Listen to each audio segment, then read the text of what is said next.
UP board exam class 12 biology practical में viva के important question लेकर के आए हैं। तो चलिए सबसे पहले डीएनए से संबंधित क्वेश्चंस को देख लेते हैं।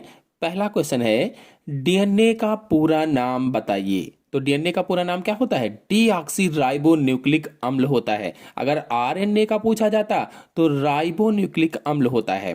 नेक्स्ट क्वेश्चन है, कोशिकाओं में डीएनए कहाँ पाया जाता है? जो सेल्स होते हैं उसमें डीएनए किस जगह पर मिलता है? तो डीएनए मुख्य रूप से केंद्रक में पाया जाता है, जो न्यूक्लियस होता है वहां पर पाया जाता है। और इसके अतिरिक्त माइटोकॉन्ड्रिया में भी पाया जाता है और हरित लवक यानी क्लोरोप्लास्ट में भी डीएनए पाया जाता है। तो मुख्य रूप से केंद्रक में और इसके अलावा माइटोकॉन्ड्रिया और हरित लवक में भी पाया जाता है। नेक्स्ट क्वेश्चन है, न्यूक्लिक अम्ल कितने प्रकार के होते हैं? तो देखिए, जो न्यूक्लिक अम्ल हैं ये दो प्रकार के होते हैं, डीएनए और आरएनए। न्यूक्लिक अम्ल की खोज किसने की?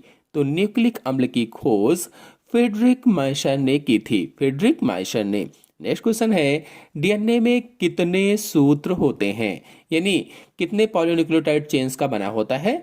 तो डीएनए में दो सूत्र होते हैं, यह डीएनए दो पॉलीन्यूक्लियोटाइड चेन्स का बना होता है। नेक्स्ट क्वेश्चन है, एक सूत्री न्यूक्लिक अम्ल का नाम बताइए। तो एक सूत्री आरएनए होता है, एक ही पॉलीन्यूक्लियोटाइड चेन इसमें पाई जाती है। यदि आप लोग डीएनए के बारे में पूरी जानकारी चाहते हैं तो चैनल में सभी वीडियो टोटल डीएनए पर, आरएनए पर क्लास 12 के सभी वीडियोज अपलोडेड हैं। आप लोग चैनल की प्लेलिस्ट में जाकर के देख सकते हैं। नेक्स्ट क्वेश्चन है, डीएनए की द्विचक्राकार संरचना किसने प्रस्तुत की थी? डबल हेलिकल जो स्ट्रक्चर था वो किसने दिया था? तो सन 1953 ईस्वी में वाटसन एवं क्रिक ने दिया था। वाटसन और क्रिक ने डीएनए की द्विचक्राकार संरचना प्रस्तुत की थी। नेक्स्ट क्वेश्चन है, डीएनए की संरचनात्मक इकाई को क्या कहते हैं? तो जो एक संरचनात्मक इकाई है उसे न्यूक्लियोटाइड कहते हैं। जब डीएनए की रासायनिक संरचना आपको समझाया था तब बताया था कि न्यूक्लियोटाइड का स्ट्रक्चर कैसे बनेगा, उसमें क्या क्या चीजें होती हैं। तो डीएनए की संरचनात्मक इकाई क्या होगी? न्यूक्लियोटाइड होगी। आनुवांशिक इकाई पूछा जाए तो क्या होगी? तो आनुवांशिक इकाई जीन होती है। अगर शरीर की इकाई पूछा जाए तो कोशिका होती है। नेक्स्ट क्वेश्चन है, डीएनए में कौन सी शर्करा होती है? तो डीएनए में डीऑक्सीराइबोज शर्करा होती है, डीऑक्सीराइबोज। अगर आरएनए में शर्करा पूछी जाती तो राइबोज शर्करा होती है। नेक्स्ट, डीएनए में पाए जाने वाले प्यूरिन बेसों के नाम बताइए। तो प्यूरिन बेस एडेनिन तथा ग्वानिन होते हैं। अब जबकि पिरिमिडीन बेस क्या होते हैं? तो साइटोसिन और थाइमिन होते हैं। देखिए क्वेश्चन में गलत लिखा हुआ है, यूरेसिल आरएनए में पाया जाता है, डीएनए में थाइमिन पाया जाता है यूरेसिल की जगह पर। नेक्स्ट क्वेश्चन है, डीएनए के दोनों सूत्रों में विभिन्न बेसों के 4 जोड़े बताइए। विभिन्न बेसों के 4 जोड़े। तो देखिए, एडेनिन डबल बॉन्ड थाइमिन से जुड़ता है, साइटोसिन ट्रिपल बॉन्ड ग्वानिन से जुड़ता है, थाइमिन डबल बॉन्ड एडेनिन से जुड़ता है और ग्वानिन ट्रिपल बॉन्ड साइटोसिन से जुड़ता है। तो कुल मिलाकर के एडेनिन हमेशा थाइमिन से जुड़ेगा, वो भी डबल बॉन्ड से, और साइटोसिन हमेशा ग्वानिन से जुड़ेगा, वो भी ट्रिपल बॉन्ड से जुड़ता है। फिर अगले क्वेश्चन पर आते हैं। परागण से संबंधित क्वेश्चन है या परागकण से संबंधित क्वेश्चन है। तो परागकण क्या है? तो परागकण प्रथम नर युग्मकोद्भिद कोशिका होती है। जो परागकण है ये प्रथम नर युग्मकोद्भिद यानी मेल गैमेटोफाइट सेल्स होती है। फिर नेक्स्ट क्वेश्चन है, परागकण की परागनाल में कितने युग्मक बनते हैं? परागकण की परागनाल में कितने युग्मक बनते हैं कहा गया है? तो परागनाल में 2 युग्मक बनते हैं। जो केंद्रक था वो 2 भागों में बढ़ जाता है। फिर अगला क्वेश्चन है, परागकणों के अंकुरण में कौन सा पदार्थ सहायक होता है? जब परागकण अंकुरित होते हैं तो उसमें शर्करा युक्त पदार्थ सहायक होता है। नेक्स्ट क्वेश्चन है, पेलेनोलॉजी क्या है? पेलेनोलॉजी, हर एक क्वेश्चन इंपॉर्टेंट है। पेलेनोलॉजी परागकण का अध्ययन जो होता है उसे ही पेलेनोलॉजी कहा जाता है। नेक्स्ट क्वेश्चन है, परागकण का भीतरी स्तर किस रसायन का बना होता है? यानी भीतरी स्तर का मतलब जो अंतःचोल होता है, जो इंटाइन होता है, वो किस पदार्थ का बना होता है? तो परागकण का भीतरी स्तर जो बना होता है वो पेक्टोसेल्यूलोज या वसीय पदार्थ का बना होता है।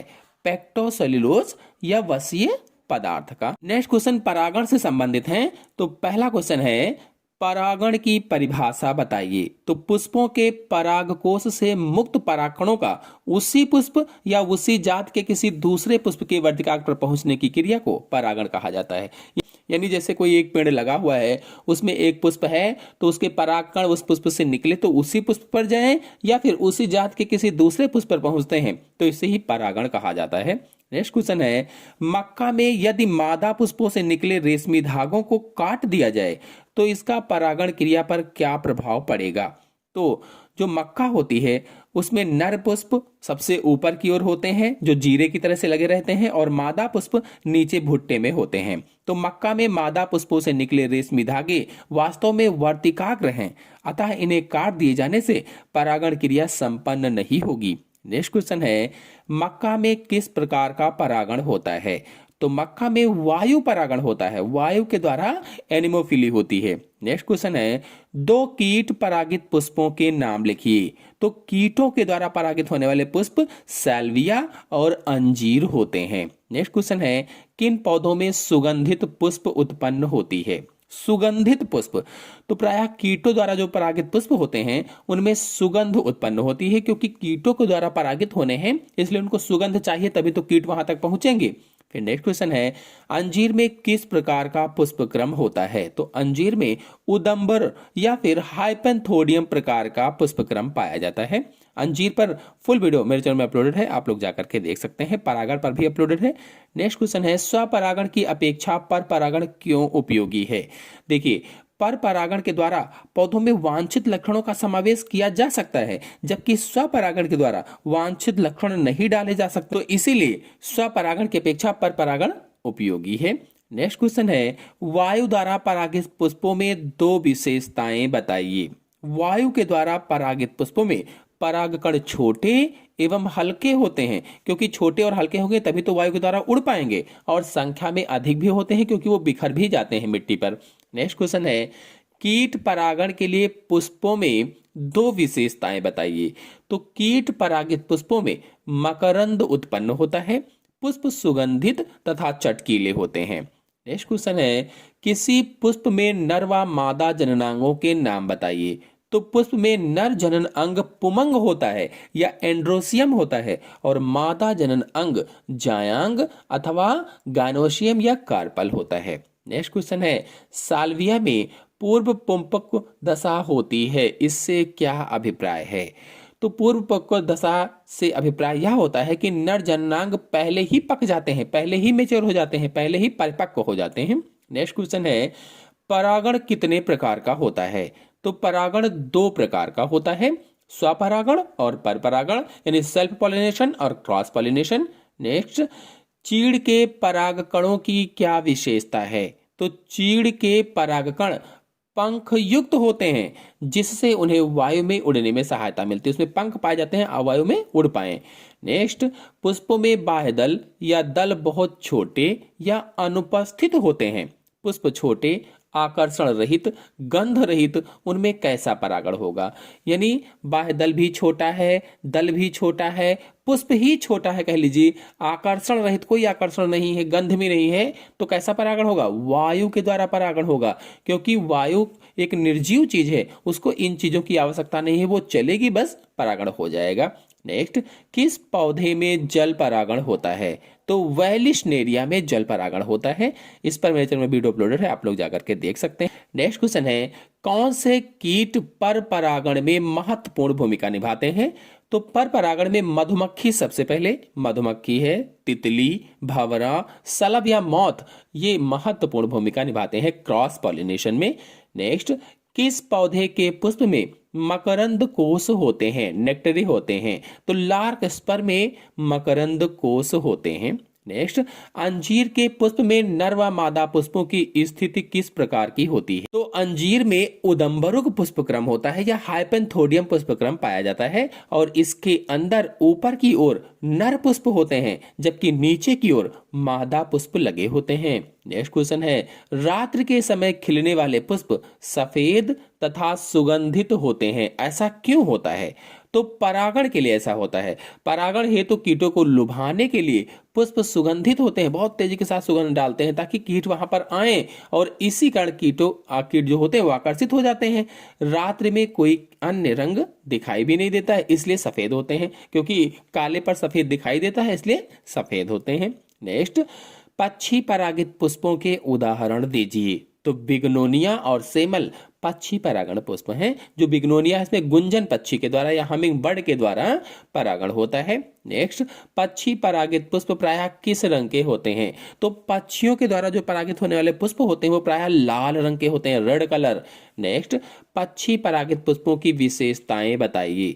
तो ये पुष्प बड़े बड़े होंगे, रंगीन होंगे, गंधहीन होंगे और इनमें मकरंद का स्राव होता होगा। ऐसे पुष्प पक्षी परागित होते हैं। परागकण का एक महत्वपूर्ण कार्य बताइए। महत्वपूर्ण कार्य क्या है? तो परागकण का एक महत्वपूर्ण कार्य नर युग्मकोद्भिद बनाना होता है, मेल गैमेटोफाइट का निर्माण करना होता है।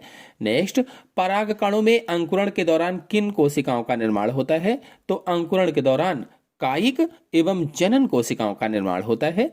नेक्स्ट, कायिक कोशिका का परागण में क्या कार्य है? तो परागण में कोशिका नली का निर्माण करना। जो कायिक कोशिका होती है, जो वृद्धि कोशिका होती है या वृद्धि केंद्रक होता है, वो क्या करता है, या वृद्धि केंद्रक होता है, वो क्या करता है, परागण में कोशिका नली का निर्माण करता है, पराग नलिका को आगे बढ़ाता है। नेक्स्ट क्वेश्चन है, परागकण की जनन कोशिका में कितने नर युग्मक बनते हैं? तो जनन कोशिका में 2 नर युग्मकों का निर्माण होता है, 2 गैमेट्स का निर्माण होता है। वृद्धि परागकण अंकुरण के दौरान अपना पोषण कहां से प्राप्त करते हैं? तो अंकुरण के दौरान पुष्प के वर्तिकाग्र एवं वर्तिका की कोशिका से प्राप्त करते हैं। नेक्स्ट, परागकणों की अंतः झिल्ली किस रचना में परिवर्धित होती है? जो अंतः झिल्ली है वो पराग नली में परिवर्धित हो जाती है। अंदर वाली झिल्ली जो होती है, इंटाइन होती है, वो पराग नली बन जाती है। नेक्स्ट, परागकणों का बाह्य आवरण कौन से पदार्थ का बना होता है? तो परागकण का जो बाहरी आवरण होता है, जो कटीला वाला आवरण होता है, वो स्पोरोपोलेनिन का बना होता है, स्पोरोपोलेनिन का। नेक्स्ट क्वेश्चन समसूत्री विभाजन से संबंधित है। पहला है, क्रोमैटिन गुणसूत्रों में कैसे परिवर्तित होते हैं? तो जल के त्याग एवं कुंडलन के द्वारा क्रोमैटिन गुणसूत्र में बदल जाते हैं। नेक्स्ट, समसूत्री विभाजन नाम किसने दिया? तो फ्लेमिंग ने दिया था, फ्लेमिंग। नेक्स्ट, समसूत्री विभाजन समान विभाजन क्यों कहलाता है? तो गुणसूत्रों की संख्या पुत्री कोशिकाओं में मात्र कोशिका के समान रहती है, इसीलिए इसे समसूत्री विभाजन कहा जाता है या समान विभाजन कहा जाता है। नेक्स्ट, समसूत्री विभाजन कहाँ होता है? तो समसूत्री विभाजन हमारे शरीर की कायिक कोशिकाओं में होता है, जबकि अर्धसूत्री विभाजन जनन कोशिकाओं में होता है। तो इसके आगे के क्वेश्चन नेक्स्ट वीडियो में लेकर के आएंगे। आशा है आप सभी लोगों को वीडियो पसंद आया होगा, क्वेश्चन समझ में आए होंगे। समझ में आए हो तो वीडियो को लाइक और शेयर कीजिए। चैनल पर नए हैं तो चैनल को सब्सक्राइब कर लीजिए। धन्यवाद।